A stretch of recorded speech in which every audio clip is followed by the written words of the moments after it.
Bonjour et bienvenue dans l'entretien sur France 24. Notre invité aujourd'hui est Mahmoud Dicko. C'est un imam, mais c'est aussi un acteur politique majeur au Mali. Il a joué un rôle central l'an dernier dans le mouvement de protestation contre le président Ibrahim Boubacar Keïta. Depuis le coup d'État qui s'en est suivi en août 2020, il a pris du retrait. Il accepte de reprendre la parole depuis Bamako. Merci d'être avec nous, Monsieur Dicko. Merci bien.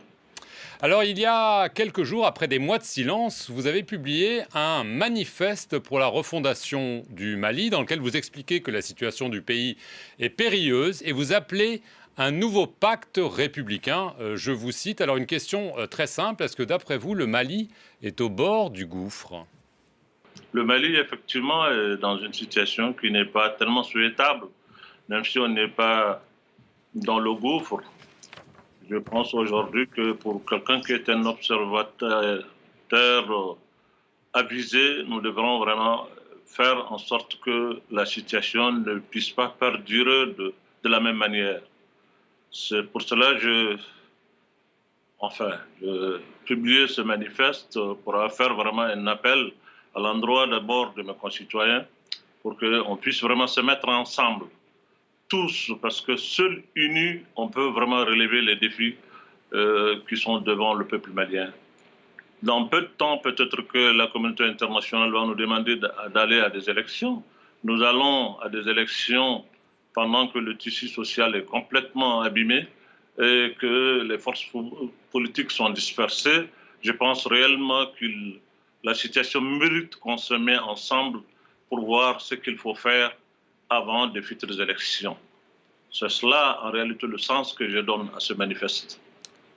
Alors, vous dites dans ce manifeste, et je vais vous citer, vous dites, depuis le 18 août 2020, donc depuis le coup d'État, j'ai laissé ma porte grande ouverte. J'ai inlassablement écouté, observé. La situation me paraît trop grave pour que je garde le silence. Si nous ne réagissons pas maintenant, activement et collectivement, l'État qui nous gouverne n'a plus de sens. Il faut sauver le pays. Est-ce que ça veut dire que le régime qui a été mis en place depuis ce coup d'État, aujourd'hui, vous dites, nous amène dans l'impasse?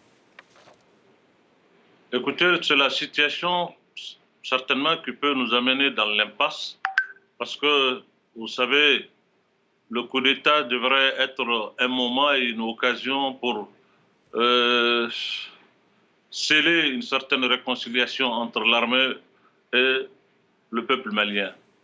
Mais malheureusement, il faut le constater qu'avec beaucoup de difficultés et tout ce qu'il y a eu comme haut et bas dans cette situation a fait en sorte qu'il y a encore des méfiances de part et d'autre entre cette armée, qui est une armée républicaine, une armée du peuple, entre cette armée et une grande partie de la classe politique malienne. Nous devrons aujourd'hui restaurer cette confiance. On ne peut pas faire une refondation de notre pays si on ne refonde pas cette situation. Ça va commencer d'abord par la refondation de notre armée, la moralisation de notre armée et la réconciliation entre l'armée et le peuple, la restauration de la confiance entre l'armée et son peuple. C'est à partir de cela que nous pouvons ensemble bâtir quelque chose qui peut être vraiment salutaire pour l'avenir du Mali. Vous ne vous êtes pas vraiment exprimé sur le coup d'État du 18 août dernier. Est-ce que c'était une erreur ou est-ce qu'il fallait faire partir Ibrahim Boubacar Keïta, quels que soient les moyens? Ben écoutez, moi je ne parlerai pas d'erreur ou de coup d'État. Le coup d'État est un fait, c'est fait et aujourd'hui c'est derrière nous. L'essentiel c'est de se mettre ensemble aujourd'hui pour ne plus tomber dans les erreurs passées. C'est pour cela que je fais ce manifeste et je pense qu'il fallait le faire aujourd'hui, alerter l'opinion nationale et voire même internationale. Nous sommes dans un monde changeant avec un nouvel ordre mondial qui se dessine à l'horizon. Nous avons des partenaires qui ont des enjeux électoraux comme nous en 2022. Il est temps que le peuple malien prenne son destin en main et que nous-mêmes nous agissons pour nous, par nous, pour essayer vraiment de trouver la solution. Le calendrier qui a été mis en place prévoit un retour aux élections d'ici 14 mois. Vous avez dit hein, dans votre première réponse que vous n'étiez pas favorable à des élections dans les conditions actuelles. Que faut-il faire? Est-ce qu'il faut repousser ces élections ou est-ce qu'il faut les avancer? En tout cas, vous semblez penser que le calendrier mis en place n'est pas le bon. Je ne parle pas de calendrier. Je parle des conditions dans lesquelles nous allons arriver à ce calendrier. C'est ces conditions-là qu'il faut changer, pas le calendrier. Je n'ai jamais parlé de calendrier. Mais je pense que si on va à des élections dans cette situation, dans ces contextes, ça va être difficile. Et ça, je le maintiens. Vous avez aussi dans ce manifeste proposé, j'allais dire, des services de médiateurs entre les groupes armés, les groupes civils. Alors on sait qu'il y a une question qui agite beaucoup au Mali, mais plus largement au Sahel, à savoir, est-ce qu'il faut discuter avec les groupes djihadistes? Donc une question très concrète, une réponse très concrète, est-ce que vous appelez à un dialogue avec des leaders comme Amadou Koufa, Iyad Agrali, pour véritablement parvenir à une réconciliation nationale, ou est-ce que vous considérez, comme la France par exemple, qu'il ne faut pas parler avec ces gens-là? Mais écoutez, je ne sais pas ce que la France dit ou ce que la France souhaite. La France est un pays souverain. Je respecte son opinion. Mais je pense qu'au Mali, ici, nous sommes dans une situation où le bon sens nous oblige à aller vers, en tout cas, à chercher une solution. Si on ne peut pas par le bout des armes, arriver vraiment à bout de ces gens-là. Ceux qui nous aident aujourd'hui sont dans l'impasse. Mais qu'est-ce qu'il faut faire? On n'arrive pas à les vaincre militairement. On ne parle pas avec eux. On ne discute pas avec eux. Alors comment on peut accepter d'installer le pays dans une guerre infinie? Mais le bon sens ne peut pas accepter ça. C'est pour cela qu'il faut quand même, à un moment donné, que le peuple se mette ensemble pour dire, mais qu'est-ce qu'on veut? Vous ne pouvez pas nous demander de ne pas parler avec des gens. Militairement, on n'arrive pas à bout de ces gens-là. Ceux qui nous aident n'y arrivent pas. Et vous ne voulez pas qu'on parle avec eux. Ça veut dire qu'on va rester dans une guerre infinie. Un peuple avec tous les défis qui nous assaillent, avec tous les problèmes que le Mali a aujourd'hui. Et si on doit s'installer dans une guerre infinie, alors là, c'est la République qui est en péril. Est-ce que vous proposez donc d'être un intermédiaire entre le pouvoir malien et Amadou Koufa et Iyad Agrali? Est-ce que vous avez même peut-être déjà pris des contacts en ce sens?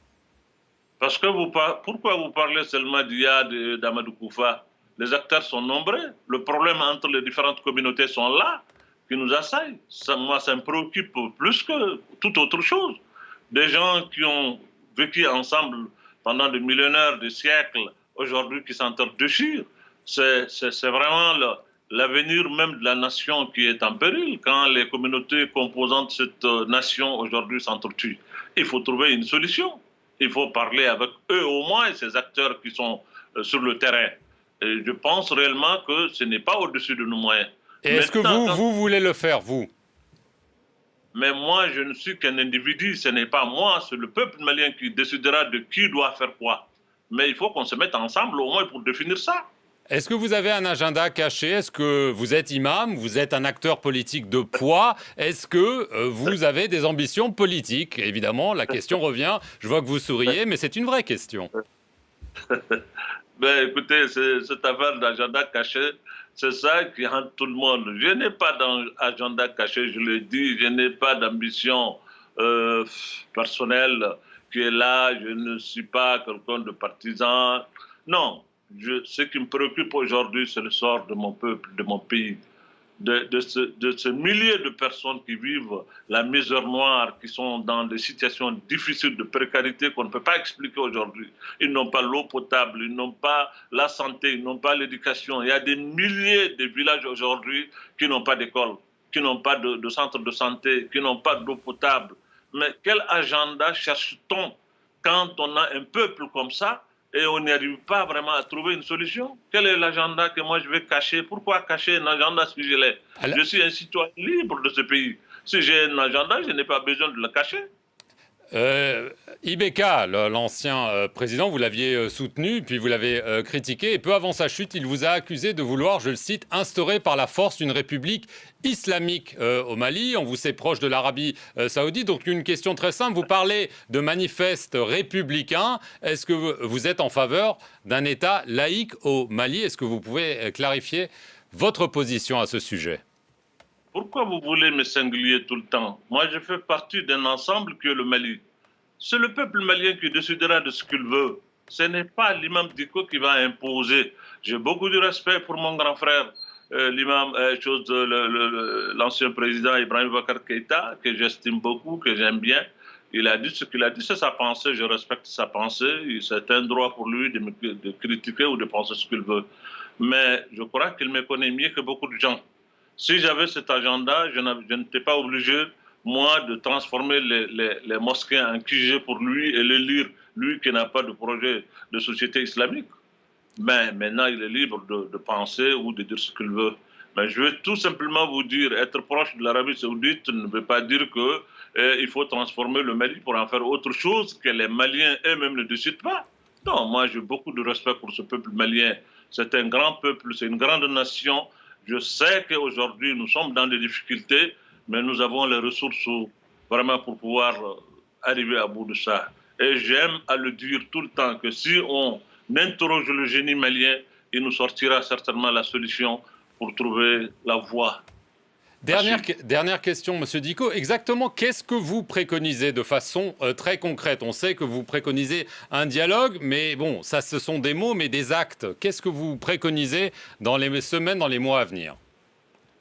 Mais les actes que je préconise, je ne peux pas les concrétiser seul. C'est avec le peuple malien, c'est ensemble que nous allons le faire. Si j'ai des idées, je les partage avec le peuple malien, et c'est au peuple malien d'apprécier ce qu'on doit faire de ces idées, Inch'Allah. Imam Diko, merci beaucoup d'avoir répondu aux questions de France 24 depuis Bamako et merci à vous d'avoir suivi cet entretien sur nos antennes.